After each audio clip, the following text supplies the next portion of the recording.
Hello, everybody. Dave Neal here, stand-up comic and host of Bachelor Nation News, reporting live from Northern Kentucky in my mobile studio.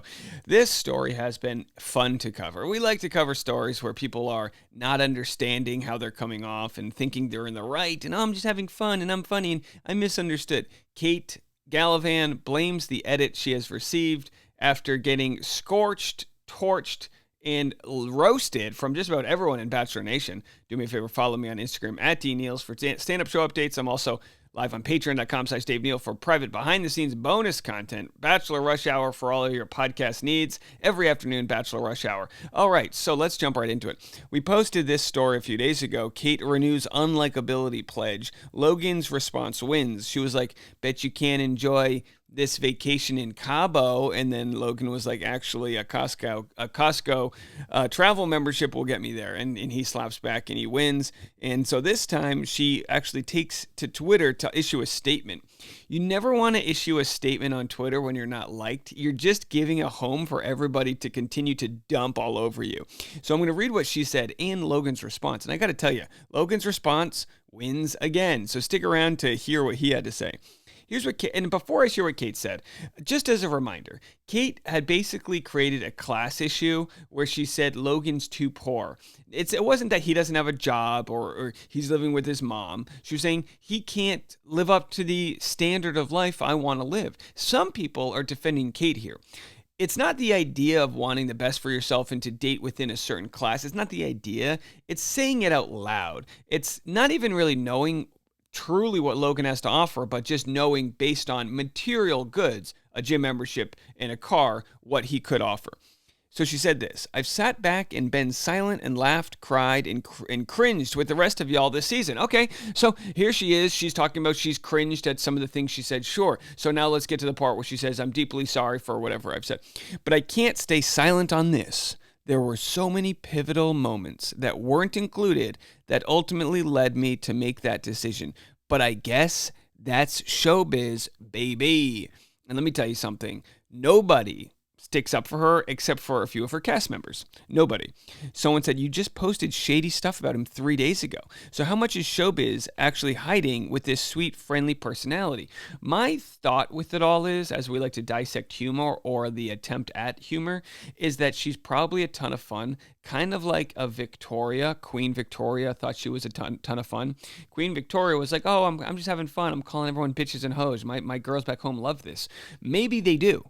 Maybe they do, but it doesn't always translate that way.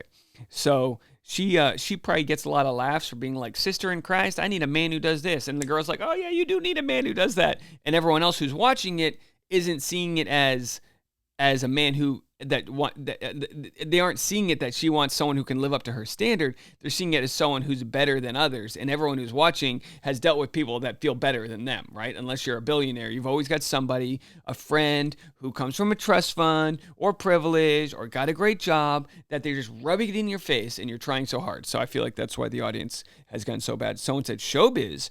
Are you implying that this perception of you was pushed by producers? Because a lot of the gold-digging comments came directly from your mouth. You don't deserve Logan, or anyone for that matter, if all you care about is how big the bag that they're bringing home is. It's one thing to joke around, but when it was repeated and you were on the fence about Hayden on top of not allowing Logan to go on a date with Lindsay, just seems like you used Logan to stay in paradise to hopefully meet a man with a big dick and an even bigger bank account. Of course, we don't know for sure that she said she wanted a guy with a big dick or a bigger bank account, but that was what was bleeped out, and I think that was probably what she was saying. She could have said she wanted a man with big areolas, but I'm pretty sure we know what body part she was speaking of. She said, someone said, honestly, you came off as really bossy, controlling, acted like you were better than him. I don't even know how he stuck with you that long. As far as I'm concerned, you used him to stay on the island as long as you could. Shame. Game of Roses sent her claps. Now, of course, Game of Roses looks at this pretty much primarily as a sport. And as a sport, Kate Gallivan did a lot in the limited time she was there to make a lot of waves. So to that, you could credit her, but is it worth the squeeze? And here's what Bachelor Fantake created when she said, when was I even mean to him? Here's what Bachelor Fantake put together. Like you're disappointed and critical and frustrated with me constantly. critical? She's like, I'm not When critical am I at being all. critical? He said that I'm Jump cut. critical Jump cut. and that I look down on him, which I said was completely untrue and Show us the off critical base. part. Name a moment where I was critical of you. Okay, let's Behold, 26 years old, Critical. not established, Critical. drives an orange Honda. It's a He Nissan. expected me to read his mind because he's a child. I'm an Okay, adult. so she goes critical, critical, critical. So Bachelor Fantic does a fantastic job there applying the answer to her rhetorical question. When am I critical? He's like, oh, well, let's get the receipts. All right. And of course, that's not the full story, but Logan, no stranger to being hated online, bullied, which he has been. He's dealt with mental health struggles. It's been a whirlwind of a year for Logan. I mean, he was not well liked by a lot of people on Bachelorette. We have short memory. We don't remember this, but he had to deal with a lot for his own mental health and sanity. He said, I want to thank everyone for the support I'm receiving. But he also said this, and this is the telling part into someone's character. I also want to remind people that the people on your screen are growing, feeling humans who read the terrible messages you send them. I know, I was reading them a few months ago. Spoil people with support and don't bother using your time to send a hateful message or comment to anyone.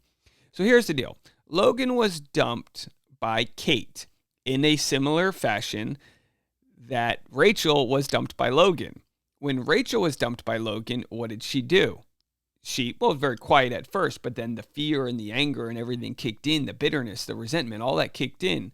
She travels to Bachelor in Paradise to warn all the other women about Logan. To which on the beach, Victoria and other women were like, Logan's been actually pretty fine to us.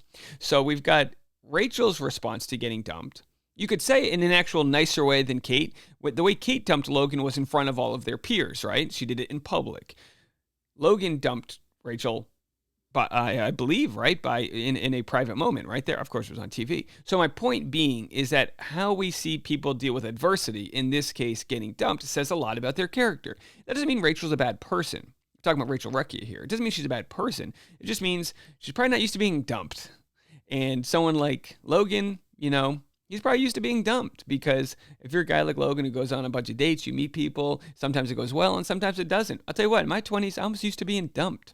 It still sucked, but you'd be like, all right, you gotta have a beer with your buddies, shake it off, and try to meet somebody who gets you. And that's what it all comes down to. I can relate to this class system thing here. I mean, I grew up in my 20s living in New York City with a business degree, pursuing acting, stand-up comedy, and improv comedy. So I grew up knowing when I met someone and they say, oh, what do you do? And I would tell them, they would either like me for who I am or be like, no. I mean, I was literally dumped by somebody because they looked at my career path and they just didn't get it. And that's okay. People want different things. They want security. They want adventure. Everyone wants different things. I'm sure everyone's dated a struggling artist or musician or comedian, whatever. You dated them. You go, oh my gosh, never again, because it's a tough world until it's not, until somebody gets you, until you can kind of pursue life together and achieve good things together. When it comes to Logan, he's being judged in a way where, like, Logan's going to be okay. He's funny. And let me tell you something. In the world I live in, having the emotional intelligence to have humor in tough situations is far better than anything in your bank account. I truly believe that. For Logan to be able to walk into a room anywhere and have a meaningful conversation and connect with people meaningfully is way more important, I believe, to the hierarchy. And like, if everything gets wiped away, if Bitcoin goes away and bank accounts and everything goes away, somebody like Logan is going to do better over a longer period of time than somebody like Kate, as far as what we've seen on the show, because he's got those social skills, where Kate seems to have people backing her up, like friends backing her up, but, they don't get to see the side of her that's judgy, because we don't always treat our friends the same way we treat people we would be pursuing. So here are some comments. I can't think of anyone who does social media better than Logan. He's definitely smarter and more charming than the edit they gave him. How did this show make me root for Logan when that definitely wasn't their intention? The first few episodes of Bachelorette, he seemed super smarmy, but Logan seems just like a chill dude, fully in tune with his mental health. His Bachelorette farewell post, while confusing, giving he left maybe ? Because of COVID, was very self-aware and mature. I also think I also still think his breakup with Rachel, which was understandably hard for her, the words he used were intentional and not meant to be hurtful. Or maybe he just waved a spell on me and I'm charmed by his funny social media. I'm fully accepting that as a possibility. No, the truth is the edit can only do so much for you. And in the long term, people will get to know your true personality. And if Kate's got a better personality than what was shown on the TV, then we'll check that out. I mean, I personally liked Kate from the get-go. Someone said, I've really come around on Logan. I trust the women on the beach more when they were like, he's been a chill guy who's been really nice, than I do Gabby and Rachel slagging him off. Yeah, he might be an idiot, but he's shown humor, introspection, and kindness post-filming that I appreciate. Yeah, that comes from a place of being publicly shamed. I mean, he had to deal with it. You know, a lot of people don't remember, but just a few months ago, he had to deal with a lot of that. So here are some responses from Kate's friends on the beach. Jill, I understand how people can be upset about what they saw, but there's always more to the story. I think the important thing to realize is that Kate is a steadfast friend to many of us, and we would not keep a friend who was truly as villainous as portrayed. I totally understand having feelings and opinions on this. Just take into account people who actually know Kate in real life and the situation understand we're real people. Well, what it goes to show is that you can be a good friend and you can still be lousy with judgmental, classism type of behavior. She said what she said, guys. And again, I don't think she's a super villain. Hunter said what you all who are saying to hold your friends accountable don't know even 1/10 of the story. You missed the important conversation, the apologies. Kate leads her life with humor and candor, and unfortunately, it didn't translate on screen as it does in person. And then someone said, but with the platform this show provides, I think a lot of people would expect the cast who live tweets to recognize their friends' wrongdoings. So I'm not one of those like hold your friends accountable on social media types of things. I don't think anyone else has to speak for Kate other than herself. If she truly felt sorry for the words she used to describe Logan's socioeconomic stature, she would have apologized. She doesn't care, and that's fine. That shows that she believes what she said. And look, you can want somebody to like quote unquote man up, to use a toxic term, right? You can want somebody to do all of that. Or you can judge someone like she can judge Logan for being 5 years behind her and not being as far as she is financially speaking. Sure. It's just the repetitive nature of her, just coming off better than. Sarah Jackson, who our next video is about, because Caitlin Bristow just apologized to Sarah Jackson, said, honestly, Kate Gallivan is one of the sweetest and most genuine people I know, who is always willing to help and be there for her friends. Yeah, there's no arguing there. That's just not the point of concern from people. I think everyone's missing the mark here in defending her. On top of the you can be a good friend but a bad partner thing, Kate was just straight up classist. Maybe that was all a villain character she decided to play, but it was still a villain character that shit on someone for not being able to afford a $200 plus a month gym or fancy enough car. You know, things many people in the world will never be able to afford. It's fine to want someone in your same lifestyle income bracket, but the way she talked about it was effed up.